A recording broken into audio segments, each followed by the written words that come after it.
লাল চুড়ি পরাইতে হবে সালাউদ্দিনকে, যে হলো সংবিধান বুঝে, সীমান্ত বুঝে না, সীমান্তে যে হত্যা হয় সার্বভৌমত্ব বুঝে না, জাতীয়তাবাদ বুঝে না, শুধু সংবিধান বুঝে। বিএনপি সরকারের কর্মকাণ্ড নিয়ে বর্তমানে সবচেয়ে বেশি সমালোচনা করে আসছে এনসিপির মুখ্য সমন্বয়ক নাসির উদ্দিন পাটোয়ারি। সরকার কিংবা স্বরাষ্ট্রমন্ত্রী কেউ যেন নাসির উদ্দিন পাটোয়ারির সমালোচনার বাহিরে নয়।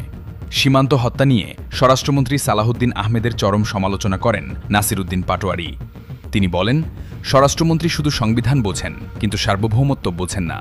স্বরাষ্ট্রমন্ত্রী ও পররাষ্ট্রমন্ত্রী একে অপরের ওপর দায় চাপাচ্ছেন। এসব নাটক বন্ধ করতে হবে।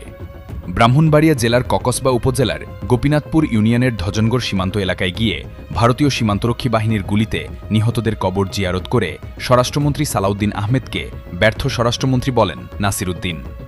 নাসির উদ্দিন পাটোয়ারি বলেন, সীমান্তে একের পর এক বাংলাদেশি নিহত হলেও সরকারের দৃশ্যমান কোনো পদক্ষেপ নেই।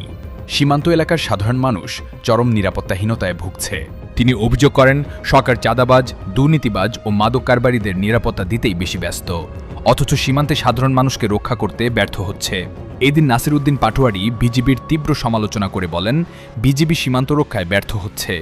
নিহতদের ওপর দোষ চাপিয়ে ভারতের দেওয়া প্রেসক্রিপশনে কথা বলছে বাংলাদেশ বর্ডার গার্ড বিজিবি। বিজিবির এমন কর্মকাণ্ড মেনে নেওয়া হবে না বলেও কঠিন হুঁশিয়ারি দেন পাটোয়ারি।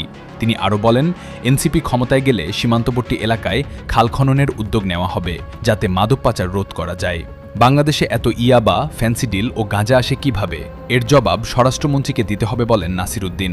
এ সময় তিনি ভারতের তীব্র সমালোচনা করে বলেন, ভারতের দাদাগিরি মেনে নেওয়া হবে না। সীমান্ত এলাকায় কাঁটাতারের বেড়া নির্মাণ দক্ষিণ এশিয়ার মানবাধিকার ও স্থিতিশীলতার জন্য হুমকি।